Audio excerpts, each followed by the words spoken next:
साबुन साथ ले आई मगर खुशबू वहीं छोड़ आई। सारिका और कौशल बहू बेटे के पास आए हुए हैं। सुबह सारिका टॉवल और कपड़े लेकर नहाने चली तो कौशल जी ने कहा मुझे भी चलना पड़ेगा साथ में। यह सुनकर बहू जो ऐन उसी वक्त सुबह की चाय लेकर अंदर आई ही थी थोड़ा शर्मिंदा हो गई। सारिका जी ने बहू के चेहरे पर आए भाव पढ़ लिए।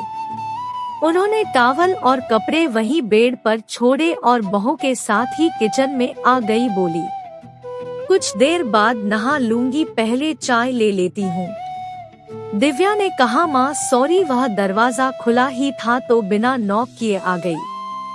सारिका जी ने चाय का घूंट भरा और बोली हम कोई बात नहीं। दिव्या ने कहा मुझे समझना चाहिए था, कोई अचानक हमारे कमरे में आ जाए तो हमें भी तो खराब लगता है।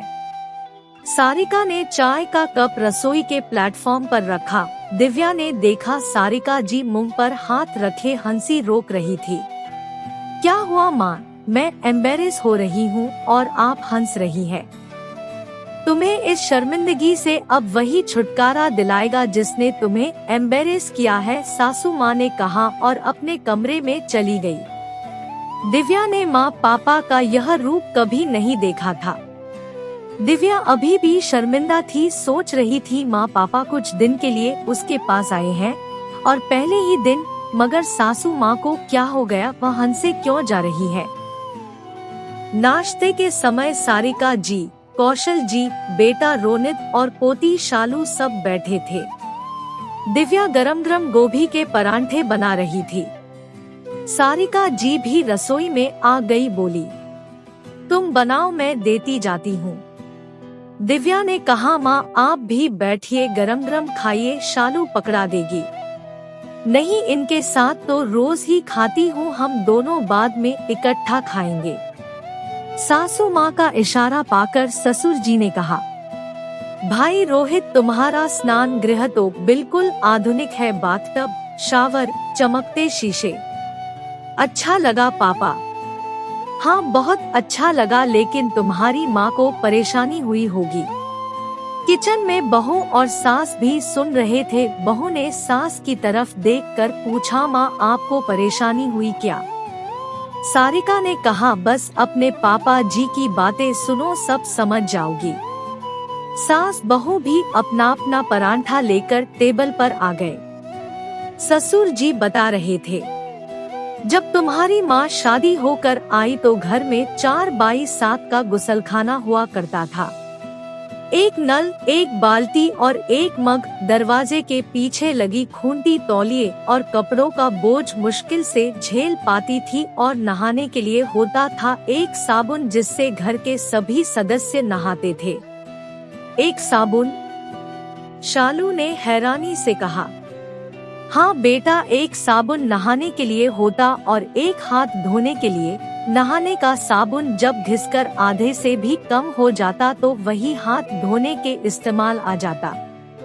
एक बार मैं तुम्हारी दादी के लिए लक्स साबुन लेकर आया। मैंने तुम्हारी दादी को समझाया कि नहाकर चुपचाप साबुन वापस ले आना, नहीं तो माँ बाबूजी नाराज होंगे कि जब एक साबुन है तो दूसरा क्यों आया। और जानते हो बच्चों, यह नहाकर निकली तो साबुन तो साथ ले आई मगर उसकी खुशबू तो वही छोड़ आई। अब लाइफ बॉय और लक्स की खुशबू में जमीन आसमान का फर्क था और यह फर्क बाहर तक महक रहा था। बाबूजी और माँ ने अपनी बहू को तो कुछ नहीं कहा मगर मुझे खूब सुनाया। यहाँ तक कह दिया आज साबुन अलग हुआ है, कल चूल्हा अलग हो जाएगा। फिर क्या हुआ? दिव्या ने उत्सुकता से पूछा। सारिका ने कहा मैंने उस साबुन को कई परतों में लपेटकर चुपचाप अपने बक्से में सबसे नीचे रख लिया। पहली बार तुम्हारे पापाजी मेरे लिए कुछ लाए थे। नहा नहीं सकती थी तो क्या हुआ, मेरे कपड़ों में से तो लक्स की खुशबू आती थी ना। फिर क्या हुआ दादी, शालू ने पूछा तो कौशल जी ने कहा। फिर क्या हुआ यह मुझसे पूछो।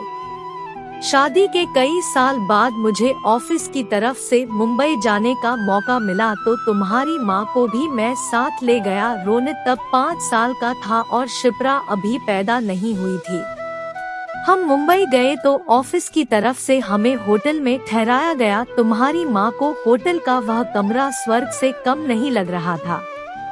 रोनित को तो संभालना मुश्किल हो रहा था। बड़ी बड़ी खिड़कियों के पर्दे कभी बंद करता कभी खोलता।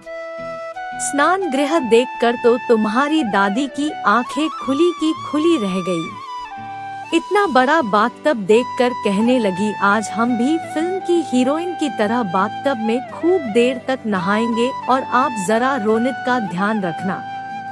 उसकी बच्चों सी खुशी देखकर मैं भी खुश था। और फिर जब तुम्हारी दादी नहाने गई तो 10 मिनट में ही निकल आई और रुआंसी होकर बोली, सब बेकार है, कोई नल नहीं चलता। खाली वॉश बेसिन वाला नल चल रहा था, उसी से मग भर भर के नहाना पड़ा। अरे माँ, कितना बुरा लगा होगा आपको, रोनित ने हंसी दबाते हुए कहा। अरे दादी, आपको नल खोलना भी नहीं आया? शालू हैरान थी। हाँ शालू बेटा, सब कुछ इधर उधर दबाकर देख लिया, कुछ समझ ही नहीं आ रहा था। अब नहाना भी जरूरी था तो यही समझ में आया कि ऐसे ही नहा लिया जाए। दादी, अब तो आपको समझ में आ गया ना? हाँ बेटा, अब तो सब आ गया, मगर तुम्हारे दादू हमेशा मुझे चिढ़ाते रहते हैं। इतने दिन हो गए इस बात को, मगर अब भी जब नहाने जाती हूँ तब कहते हैं मुझे भी चलना पड़ेगा नल खोलने की, तुम खुद खोल लोगी। दिव्या, जो अभी तक चुपचाप सब सुन रही थी, बोल उठी। ओहो, तो बाबूजी का यह आशय था और खिलखिलाकर हंस दी और फिर अपनी बात पर ही झेंप गई। सासू माँ ने हंसकर कहा, अब यह तो एम्बेरेसिंग नहीं है ना? दिव्या झेंपी हुई मुस्कान के साथ बोली, नहीं माँ। तो चल, परांठे के बाद एक एक कप चाय और हो जाए। सास बहू दोनों फिर से किचन में चल दिए और अब कौशल जी रोनित के बचपन की बातें शालू को बता रहे थे। आपको ये रचना कैसी लगी? अपने अनुभव और विचार कमेंट द्वारा मेरे साथ साझा करें। कहानी को सीख समझ कर पढ़ें और शेयर करें और मेरे YouTube चैनल को भी सब्सक्राइब जरूर करें।